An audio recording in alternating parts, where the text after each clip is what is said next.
Hi, and welcome to Check Your Thread, a podcast about sewing more sustainably. My name's Zoe, and I'm obsessed with sewing. I've been blogging about it for over 13 years and am the creator and host of the popular handmade wardrobe challenge, Me Made May. But like many people, I've become increasingly concerned about the climate crisis and the way my lifestyle contributes to it. So in this podcast, I'll be nerding out about making clothes whilst exploring how to minimise the negative impact that it may have. I really hope you'll join me on this journey. Hello, lovely listeners. I hope this episode finds you doing very well. Happy September! Whatever that means for you where you live, I hope you're feeling excited and revived by the promise of a new season. So, sewing and making wise, are your projects on track and going well? For the last week or so, I've been making myself a blouse from some lovely viscose that I bought earlier this year. It's got an amazing print of women and paintings and furniture on it, and I adore it. I'm using the Fibre Mood Ermine blouse pattern for the main part and the Fibre Mood Norma blouse sleeves, which I'm hoping will bring the look I'm going for. It's been the last week of the school holidays and it's been a busy one, so I've been working on this project in tiny increments. I can't really claim that this project has any sustainable credentials other than I've adored these Fibre Mood patterns for many months and I love wearing blouses, especially with dungarees. And I've actually had my eye on this fabric for about a year before buying it, so I knew that it was true love rather than infatuation. So it's been a really well planned out project that I know will have a place in my existing clothing selection. So whilst we're on the topic of sewing, I want to tell you about an upcoming class that may interest you that I know is going to be a good one. So you remember writer and teacher Julia Hinks, friend of the podcast? She's appeared in 3 episodes now, the first being episode 9, which was a conversation that we had where she gave us heaps of tips and info about overlockers, aka sergers, and cover stitch machines. And she picked up all that information whilst researching her 2 excellent books. Well, I personally don't have a cover stitch machine, but I've been interested in them for yonks, particularly after I spoke to Julia for that episode. Julia's been teaching IRL overlocker workshops for years, and earlier this summer she hosted her first in real life cover stitch workshop for a group, which I got to attend. I learned everything you need to know how to get started with a cover stitch machine, and I got to have a play and try out heaps of techniques and uses. It was so interesting. I didn't realise that cover stitch machines aren't only for doing nice hems on knitted fabrics. You can also use them for seams and top stitching and even for applying elastic. It was a bit weird at first being in a class that was being taught by my mate, but I now know firsthand just how awesome she is as a teacher and how incredibly well planned and thorough her lessons are. So if you have a cover stitch machine or you're interested in getting one, Julia is running another workshop on the 22nd of October in Hove. If you're interested but can't make it, everything she covers in the class is also in her book, The Cover Stitch Technique Manual. I honestly feel that there is nothing a cover stitch machine is capable of that Julia hasn't discovered and written about. I'm going to put the links to both the class and the book in the show notes. This week, I'm very grateful to Shelley, Kate, Annalot and Susan. Thank you so much to these 4 awesome people for signing up to support the podcast via Patreon. It's really fantastic to get 4 new patrons giving their support. However, this week we also lost 5 patrons, who I'm guessing have had to make the totally understandable decision to cancel their support. It's a really tough time financially for so many people. I totally get it. I hope that you 5 individuals continue to enjoy the podcast, and I want to thank you for the support you were able to give. However, I do need to grow the amount of support that this podcast receives to make it a viable project to work on in the long term. So if you enjoy the episodes each week and you can afford the equivalent of a price of a cup of coffee each month, please consider signing up via the link in the show notes or on the website checkyourthread.com. Oh my goodness, I am so happy to be bringing you today's episode. Like the previous 2 weeks, it's another chunky one, so you're getting your money's worth out of Check Your Thread these days. This one is a conversation with my personal inspiration, Jen Gale, who is a writer, podcaster and speaker on all things sustainable-ish. Unless you're brand new to Check Your Thread, you've most likely heard me recommend various episodes of her podcast, Sustainable-ish, which has had an enormous impact on my own journey and understanding of sustainability over the last few years. I'm absolutely not doing Jen a disservice when I point out that she's not a climate scientist and she's never worked at a sustainability NGO or anything. She's a busy mum of 2 boys and 1 dog and a former vet who accidentally started on a new life path a decade ago when she started up a blog called My Make Do Amend Year. That blog documented the challenge that she had set her family to buy nothing new all year. And since then, she has continually sought out ways to limit her family's environmental impact. Although Jen has been at the tippy top of my people to speak to for Check Your Thread since even before I started this podcast, it was lovely to talk to her when I did, because she was slap bang in the middle of her second year of buying nothing new challenge, 10 years after her first. We spoke about that, of course, plus how Jen finds the courage to face the realities of the climate crisis head on, as well as the underlying concept of sustainable-ish. I actually thought that this was going to be a pretty sewing-free episode, but we did get stuck into the role that sewing and us sewers can play in reducing our impact on the earth. And we went on an interesting tangent about the conversations that you have when someone learns that you made your clothes, and comparing those to conversations around climate and navigating judgment and perceived superiority. You might have noticed that I keep Check Your Thread pretty clean. However, please note that there are some minor swearsies in this episode. So if you have very young people with you and you have a strict zero curse policy, you might want to save this one till you're on your own. I also have to fess up that I had some tech issues with this recording. Normally, I record conversations on 2 tracks, so during the editing I can eliminate those parts of a conversation where you naturally end up talking over each other. I wasn't able to do that this time, so I'm sorry if some brief bits of dialogue are slightly obscured. Oh, and something we didn't mention in this conversation is that this isn't the first time that we've made a podcast episode together. I actually appeared on her podcast in episode 90 to talk about mending when the book that I wrote, Mend It, Wear It, Love It, was released. So if you enjoy this, you might want to check that out. It wasn't my best performance, if I recall, but you might like it nevertheless. Please check out the show notes this week, because I spent ages linking to all the awesome episodes of Sustainable-ish podcast that we talk about and everything else mentioned in this episode. Okay, enjoy! Can I just say, we're both wearing a leopard print cardi of quite striking proportions and a blue top underneath. Well, I just haven't been changed yet, but yeah. Is that your jammies? No. I went for a run. The dog wasn't, I tried to take the dog with me this morning and she wasn't very keen, so we walked quite a lot of the way. But, I'm so impressed that you even attempted that endeavour. How are you? I'm good, I'm all right. How are you? Yeah, very well, thank you. Did you make your cardi and your top? Yes, I did. Well, I have to. So... thank you for doing this. Oh, pleasure.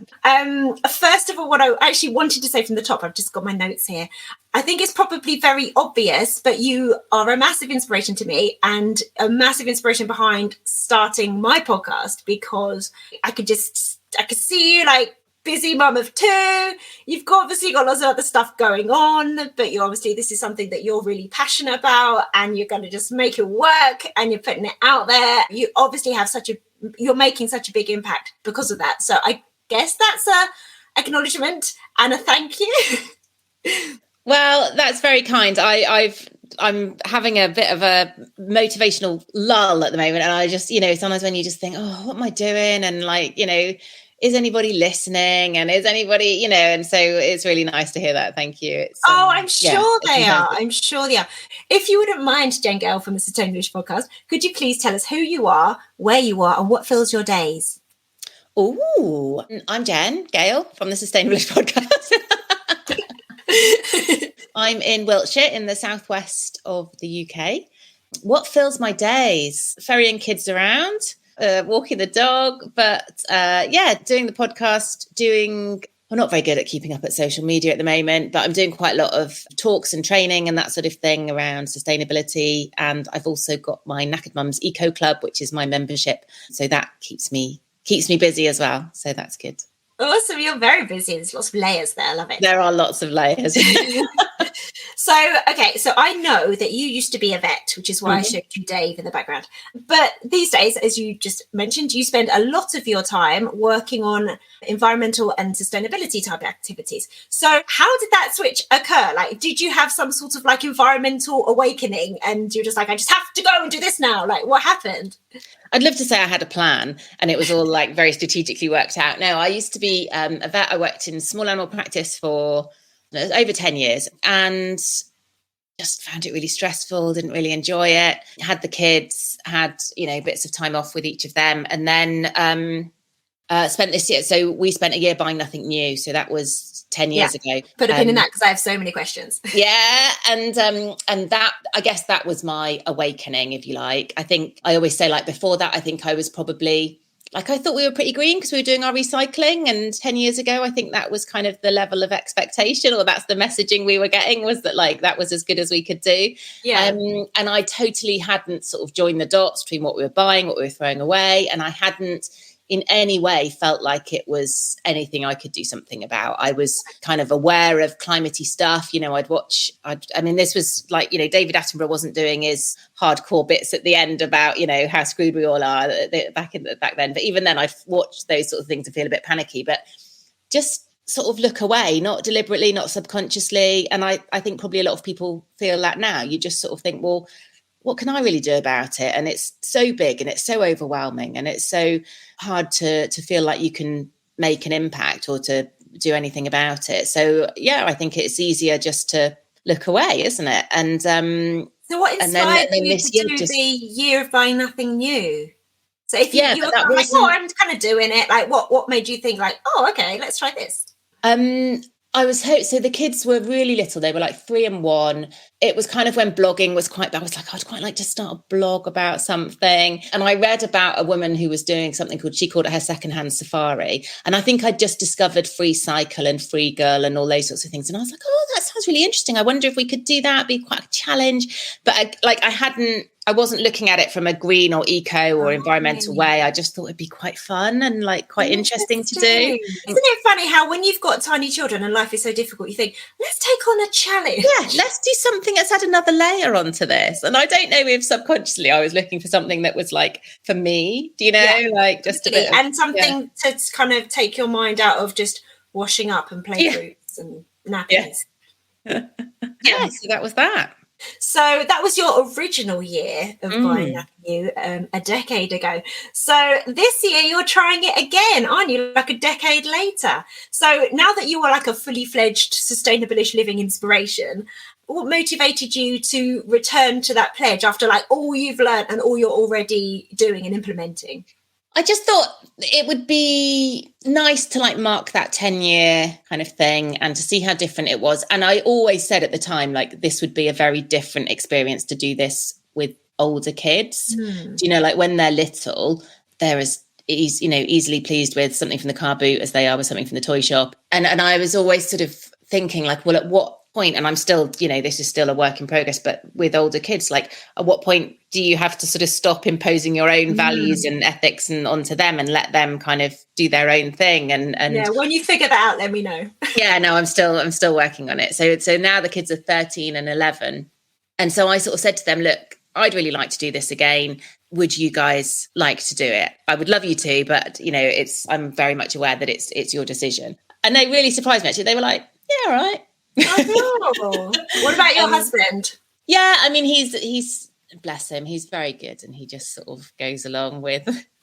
It's like, oh, here we go again. Yeah, exactly. Yeah, he's not really like someone who buys loads of clothes or anything like that. And obviously, like I think 10 years ago, he was probably, I don't know, was CDs still a thing and DVDs? Whether he still would have, yeah. But obviously now that's not really a thing. And yeah, he's very good. But the kids, and I said to them they could have one exception each. Sort of. But again, they're boys. They're not, I don't know if they will get into clothes, but they're not massively like, so yeah, whether it would be different with, again, a few years older or with girls, I'm not sure. But yeah, we're interesting. So what would you say is easier or more difficult to avoid with new purchases today compared to you said with the fact that your children are different, but in terms of like what's available or what I guess apps or like ways to buy things, like what's been easier, what's been more difficult?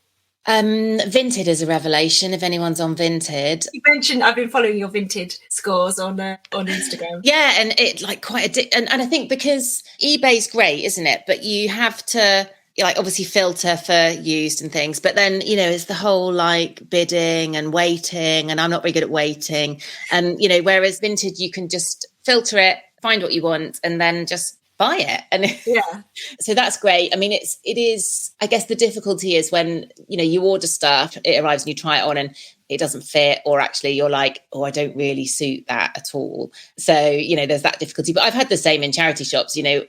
Some of them still haven't opened up their changing rooms post COVID, and then also I can't be asked in a charity shop to go and get undressed and sweaty and so no, that's made things much easier. I think the biggest difficulty, or the thing we're sort of finding hardest, is like the kids' school uniform. So and we're just not worrying about that particularly. So that our youngest is starting secondary school in September, and we've just accepted that we're going to have to buy some new stuff. And it's just the constant, your feet have grown again. So not only do you need new school shoes, but you need new trainers, and you need new Astros, and you need new, and it's just like, oh God. And the eldest has been on a couple of school trips, and they've needed like doing water sports and stuff. So it's like, a wetsuit, great, or wetsuit boots and gloves. So that's been the hardest thing, I think. And, there's been times where it's just been like, God, it would just be so easy just to go on Amazon. And like, you'll probably absolutely, I'm sure you absolutely smash this, but our youngest, this is his last like school play he's in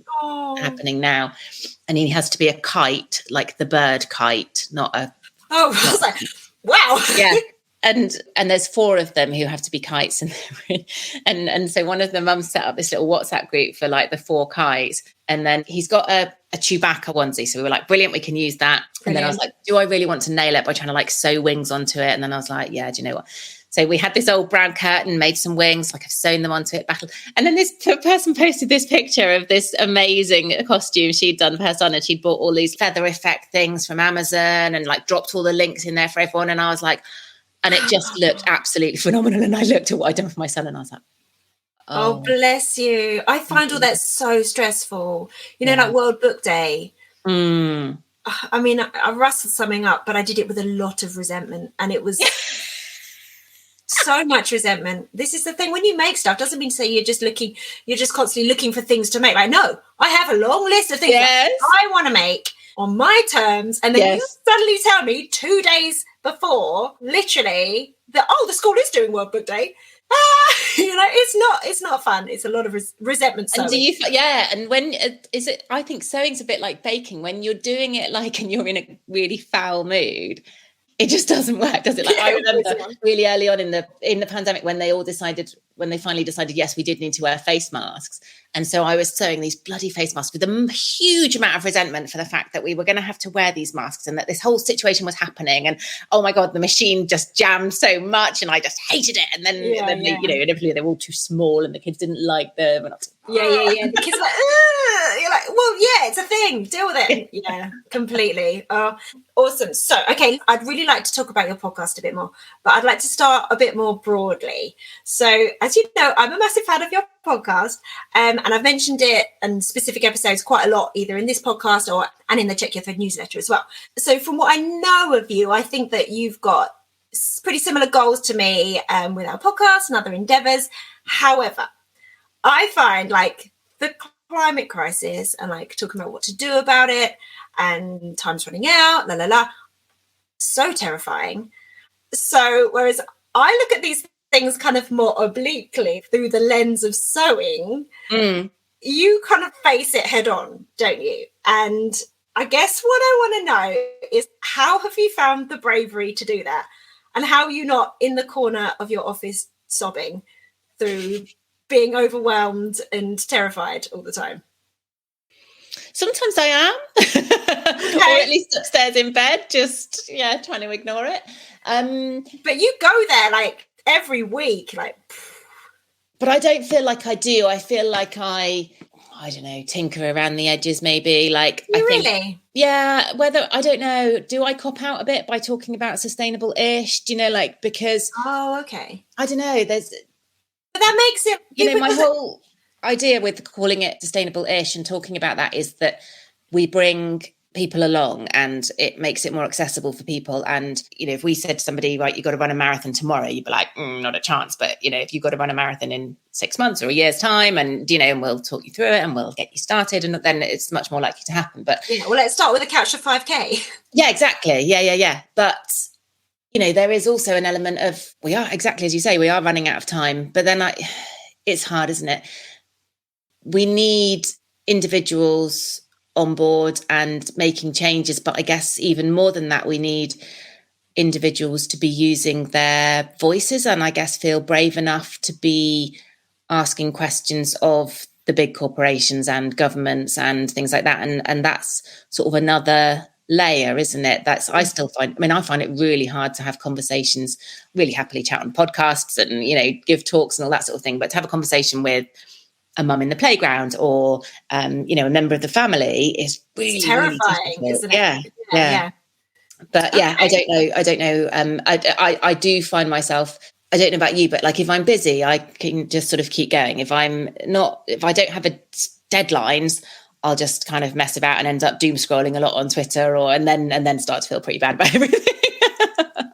Right. So it's just go. And we'll make it work.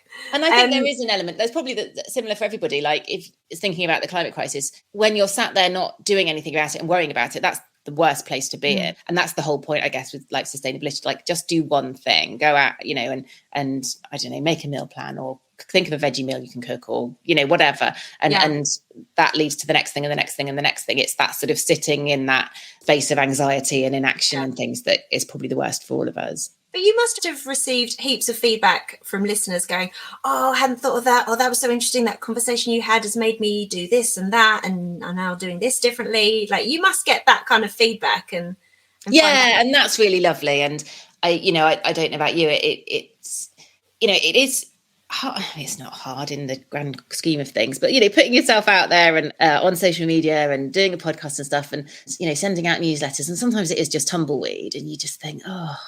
But when someone has taken the time to, leave a comment on social media or, write you an email or something, it honestly just changes your whole day, doesn't it? You just really does. Oh, God, yeah. Oh, yeah. I remember now why I'm doing this. Yeah. Well, I think that's it. I think maybe we both need to print those out. Yes. On the wall. Yeah. And isn't it weird how you can have 10 really lovely emails and then one slightly or 100 lovely ones and one slightly negative comment or something, and that's the one thing that you remember and you take to heart and you really but that's like an instinct that's deep in us, isn't it? That's like to react against perceived threat. So that's just your kind of animal nature responding to that. And I think once you know that, you think that's why I'm giving this more weight. It doesn't have any more weight. It's just the way that my body's responding to this, and that's not really intellectually sound. So I don't know if it can go in any way to disregard it, but that's what I try and kind of tell myself when and then you just have to go back to being like, oh yeah, now that person does this because of me. So what was your initial goal when you started the podcast? So how do you decide to look into what you're going to look into and talk to who you talk to? I'm the least strategic person in the world. With the podcast, I just thought, I don't know I just like being nosy and chatting to people. And I think there's so many amazing things happening and good projects. And I just want to tell everyone about them. And everyone needs to know about this and everyone needs to know about this. And so being able to have a platform to be able to do that and to, share ideas with other people and either to let them know that these things exist so they can go and make use of them, or I don't know, maybe it inspires somebody to go and set up something in their community or to sort of get involved with other projects and things like that. But primarily nosiness, I think. I don't. So who do you decide who you want to approach to talk to?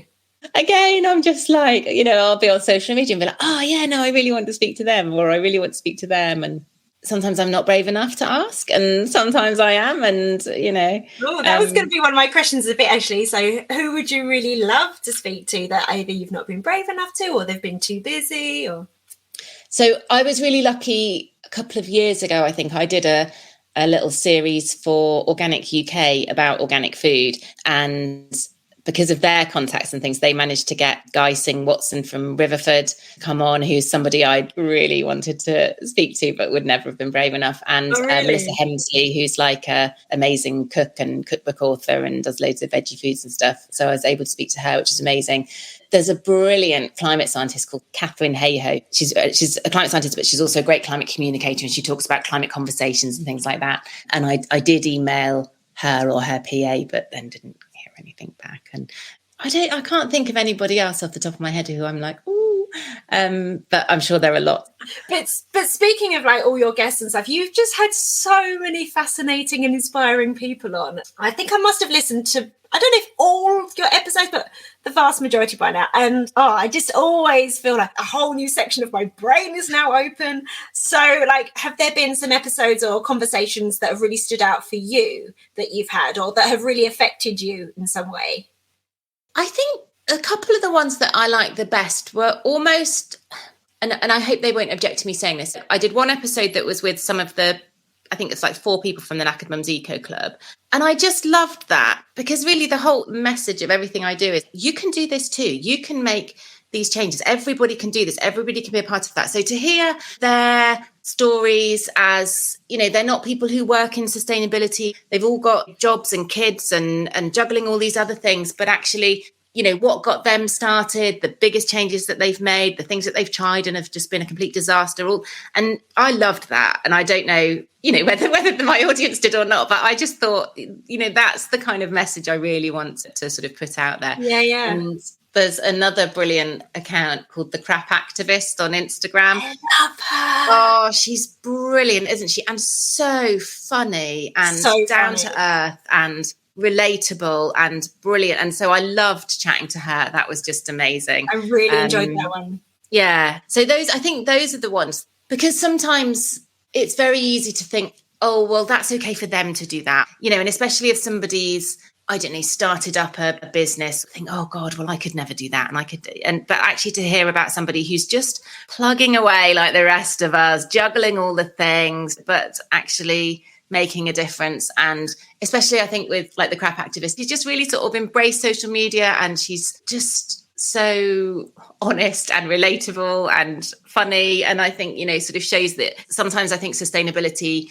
has an image problem in terms of it feels very worthy and very serious, and we've all got to wear a lot of beige clothes, and you know, and I love that you say that whilst we're both wearing really aggressive cardigans.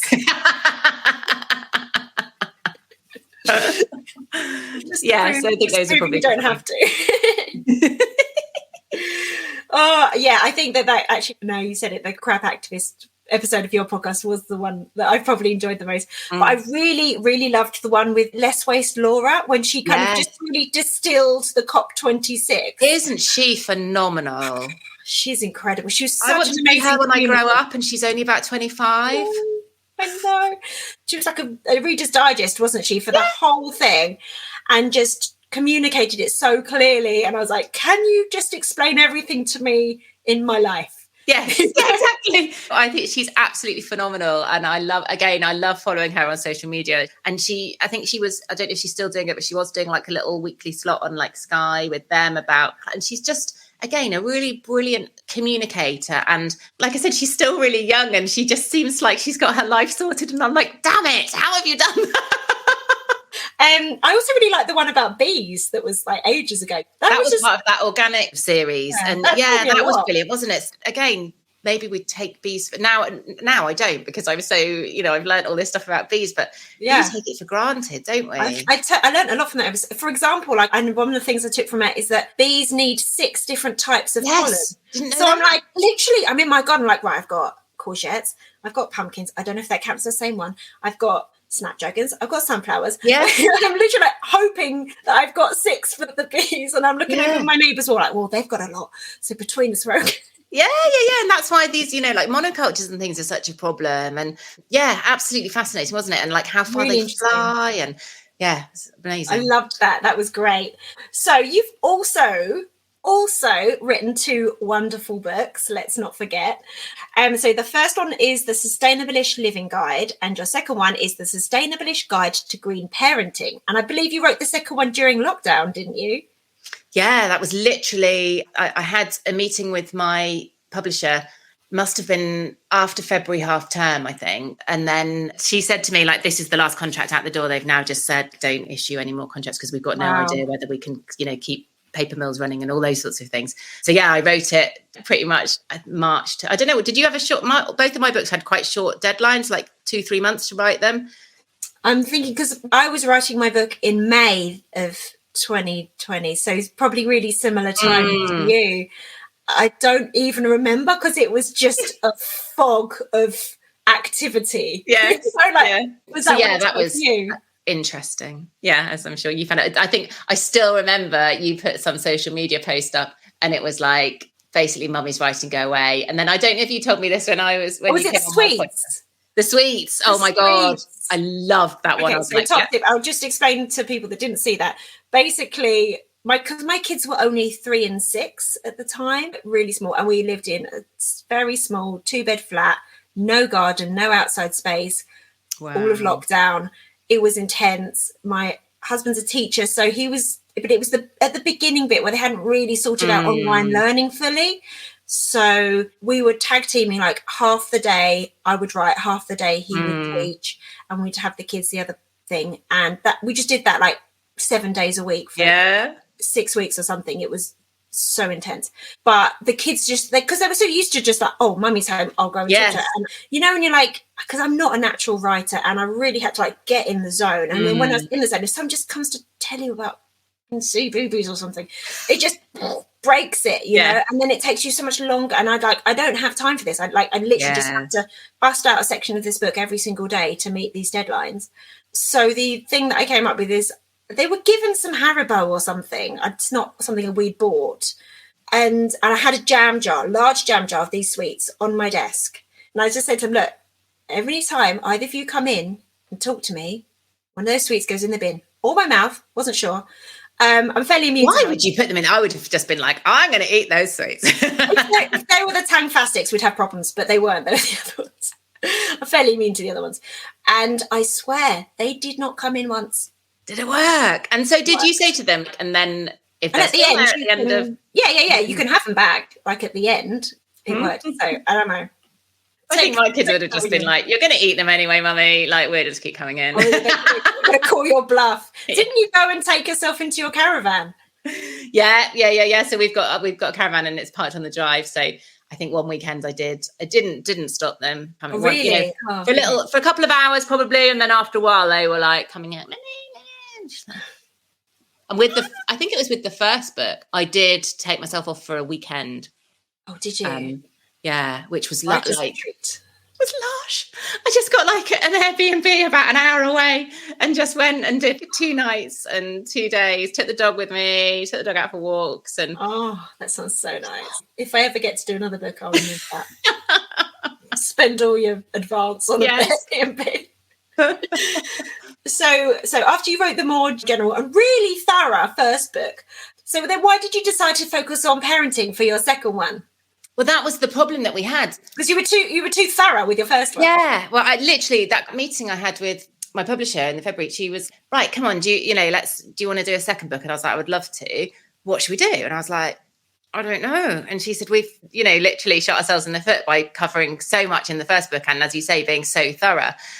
The parenting for me just felt, I didn't see any other parenting books out there that I found particularly relatable. Right.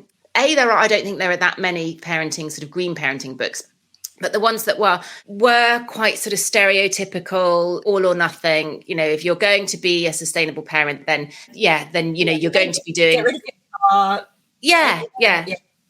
Whereas to try and again make this something that everybody can have a go at and do a bit of, and sort of try and make it much more mainstream, if you like, that would appeal to everybody. Because when you have kids, it is just, we've kind of screwed things up a bit, haven't we? Like, you've got no time, no money, no headspace, no energy, but you're wanting to sort of do things, but you don't really know what. And so I just wanted to make it, have a look on Vinted for some secondhand baby stuff, or just some really doable stuff. Actual tips you can actually try in your life. Yeah. Rather than being militant, you must do baby-led weaning and it must be vegan and it must be this and and you've got to be cloth nappies, or even better, do no nappies, and it's just like, that I'm just going to hold my child above the sink every. Yeah.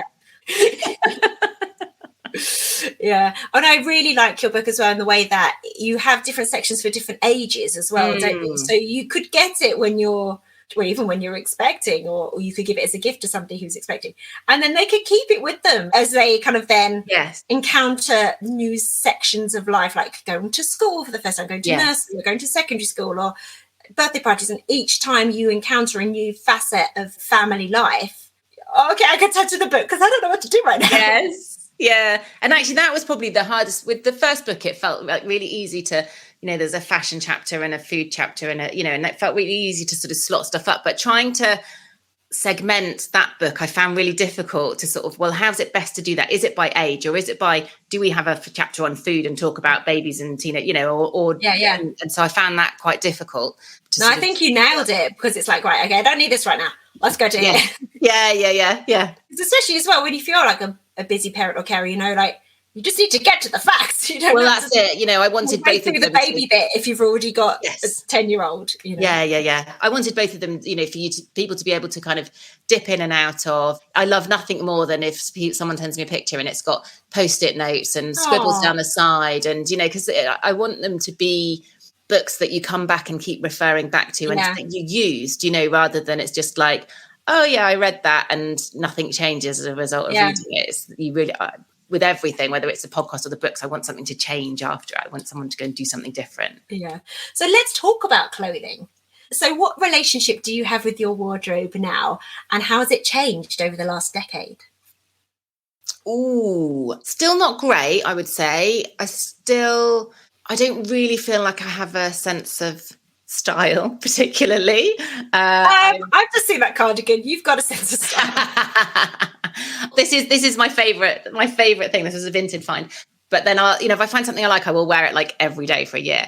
I default very much to jeans and t-shirt, or it's however many layers, depending on how warm it is. But actually, I did for the Knackered Mums Eco Club, I think it must have been last April, we did a fashion month, and we had, I don't know if you follow Becky Barnes on Instagram. I think she might, I'll find her handle. It's something like Sustainable Stylist. And she came and did us a chat about like how to, I don't know, fall back in love with your clothes, because a lot of the time when you have kids and then your body changes and maybe your wardrobe becomes much more functional, and you don't have time to sort of think about putting outfits together and all this sort of thing. So she came and did this brilliant session for us, and it was wonderful. And off the back of it, we did a whole week, and we did it again this year, called the Rainbow Challenge, where you go and find something in your wardrobe the first day that's red, and then orange, yellow, and it gets you wearing different colours, because you fall into a rut, don't you, of just wearing the same items all the time.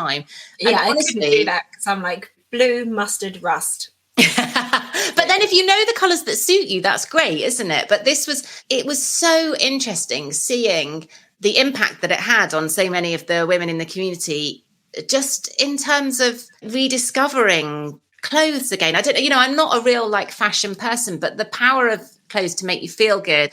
So that was huge. And so then actually I asked Becky if she does these sort of styling days. So she's in Bristol, and so not too far from me, and she came for the day, and we went through my wardrobe, and we went charity shopping together, and she did my colours for me, and she's like, these are the colours that suit you, these are the shapes that suit you, but so practical about it. So yes, you need to be able to walk the dog and go to school and sit, and it was just brilliant. That sounds amazing. So I want her basically to be my continual personal shopper. Because I'm still not great, and I will sort of go, oh, that looks great, but it doesn't really go, or But it's giving you it's a some tips and some benchmarks. Interesting. That's very cool. So unsurprisingly, you regularly encourage people to mend their clothing in a bid to be more sustainable. So are you doing your own repairs now, or are you still saving them up for when your mother-in-law Truth, please. So when we did our year buying nothing new, I started a blog and I called it my Make, Do and Mend Year. And then the kids were little, and they were spending a lot of time on their knees, and I was spending a lot of time on my knees, and there was an awful lot of jeans and trousers that needed patching. And I was like, I've called this my Make, Do and Mend Year. I'm actually going to have to mend. And I'd never messed it out for yourself. I'd never sewn. I'd never even, until I think I had our eldest, and for some reason I was like, I want to learn to sew, when he was like 4 months old. And bless, my husband went, and this was before we knew anything about sustainability, went and got like a cheap sewing machine in Lidl's for me, and I signed up to a course, and the local woman was running, and learned to sew. And so I was like, oh crap, I'm going to have a go at like mending these things, because as you said, before that I would just save everything up and give it to my mother-in-law to mend. So yes, I do actually, and the sewing machine stays out, and I don't do anywhere near as much sewing as I feel like I should, but definitely mending is still, I have a big mending pile, but it's one of those things. I know, and it just piles up, doesn't it? And you think, oh, can't be bothered. And then when you do it, you're like, and then you turn around and it's full again. But then you do it and you're like, that took 10 minutes. Why did I put this off for so long? And then you've got like a garment back in rotation. It's like, it's like I've been shopping because I haven't seen this for 6 months in the pile. Yeah. So it's like getting a new garment, isn't it, for 10 minutes work? I know. But the kids' stuff is awful, though, because it sits there for so long that by the time I've mended it, they've grown out of it. So guilty of that. Or the season has changed. And well, that's pointless. So that was interesting what you just said about, you were saying that you don't do as much sewing as you feel you should. Why should you be sewing? Or why do you feel you should be sewing? Or what should you be sewing? This is so interesting. Yeah. I see all the amazing stuff that people like you make, and I'm like, oh, wouldn't that be awesome? But I think I'm just not patient enough, maybe, because it is such a process, isn't it? Like the actual sewing bit is a really small bit of it, isn't it? It's the like cutting the pattern out and finding all the stuff and I'm quite slapdash, I think. So I rush to finish something and then I'm like, oh, it's a bit shit, really. But why do you feel that you should? Is it just because you'd like to and you're feeling like you're kind of missing out, or I don't know, I want to unpack that for you. Yeah, it feels more sustainable to make your own stuff, doesn't it? Interesting. Certainly if you're being mindful of like where you're buying your materials from and those sorts of things. And I guess theoretically you have more control over how it fits and things like that. But again, I'm not patient enough. But, and I'm just like, I can't be bothered to adjust. It takes time. It takes time. It takes years, really, to learn your body. Yeah. Learn there are some kind of shortcuts, but to learn what alterations your body needs, and that can change over time also. I memorably spent, this was when our second was, my brother got married and I think our youngest was literally like 6 months old and I was still breastfeeding. So I needed something I could have access, and I don't know why I did this, but I decided, I really want to make something to wear to their wedding, because obviously with a 3-year-old and a 6-month-old, why else wouldn't you want to do that? And I thought, oh, brilliant, I'll make a wrap dress because that'll be easy. And I went, or not easy, but easy access. So the woman who taught me to sew, I went to her and she helped me to make this dress and did it all, put it on, when wrap dresses look really crap on me. Oh, no. So it's just like, actually probably should have tried a few wrap dresses on first. And just wore this dress that I'd made and felt awful in it and never wore it again. It's you. But you're such a foggy brain haze at that time. Like, no one's making good decisions at that point. Okay, also, have you taught any mending skills to your kids, or do you intend to?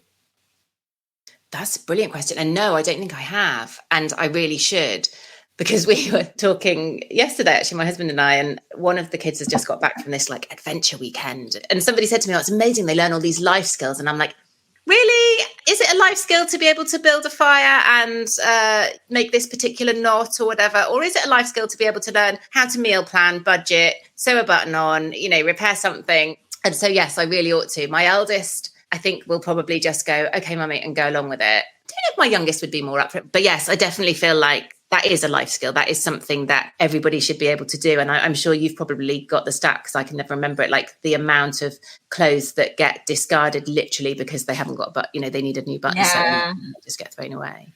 Yeah. Or the tiny little bit of top stitching in the jeans has gone. Or just a hem. I mean, I remember one of the kids had a t-shirt and like the hem had started to unravel at the bottom, and it's literally a 2-minute job just to, and I think one of their school jumpers had gone in the armpit, where everything sort of comes together, and those sorts of things, they literally take 5 minutes. I can well imagine a lot of people just going and just ditching it and buying a new thing because it's easier and it's supposedly quicker, and or maybe you don't have the skills or the knowledge. I mean, it's not massive skills, is it? But thinking, oh gosh. Also, like, if there's a barrier to entry, like if you can do a lot of the stuff by hand, but maybe you might want a machine to make it. I'm never very confident in my hand stitching. I would always rather use a machine, which is silly, but yeah. So what role do you see, or could you see sewing playing in working towards a more sustainable world? Tell us what us sewists should be doing. I think it makes you so much more aware of the amount of work that goes into a garment, doesn't it? And I've said this before, but I just always used to think, before we did our Make, Do and Mend year, before we did that first year, if you'd said, where are your clothes made? I would have said in a factory. And I just assumed there were big machines and you pressed a button and it all just sort of did it and cut it out. Automated. And Yeah. And then you sort of suddenly realise, like, well, yeah, it is a factory, but it's a factory of 100 women sat over a sewing machine sewing the same seam for hours and hours a day. And that sort of realisation, and I think it makes you hopefully more mindful, of the clothes you've already got, but certainly of the clothes you've made, because you're like, I've spent a lot of time making this. But also I think, an awareness, I touched on this earlier, of where those materials are coming from.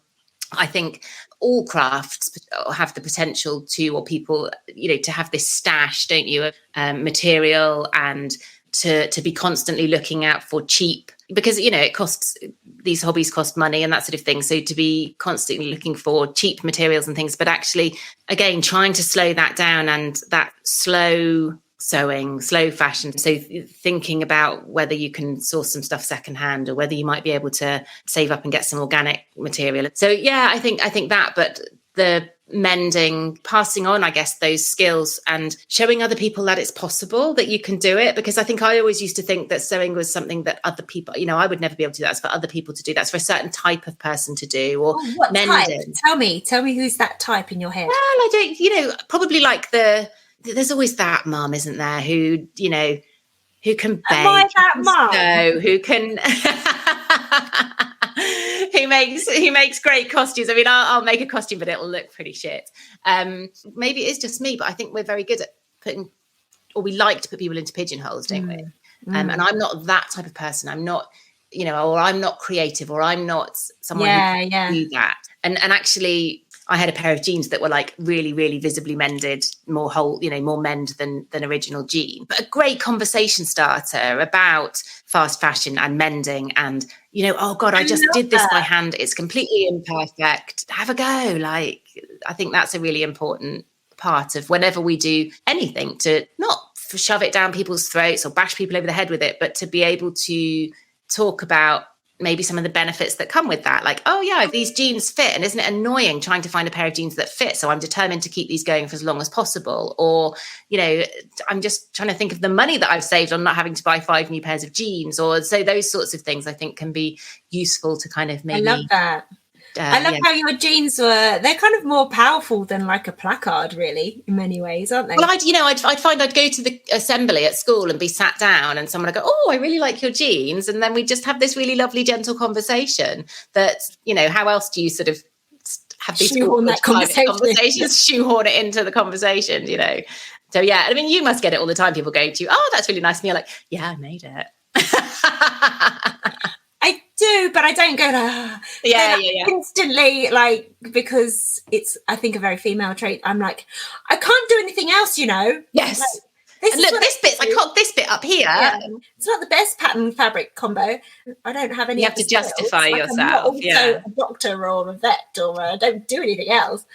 And I think, well, why? Why do you have to do that? But maybe instead of doing that, I should maybe steer the conversation around in some way towards sustainability. I don't know. I need to work on that. So with that, this is a little bit like having climate conversations. So someone will say, I like your dress. And you'll say, oh yeah, I made it.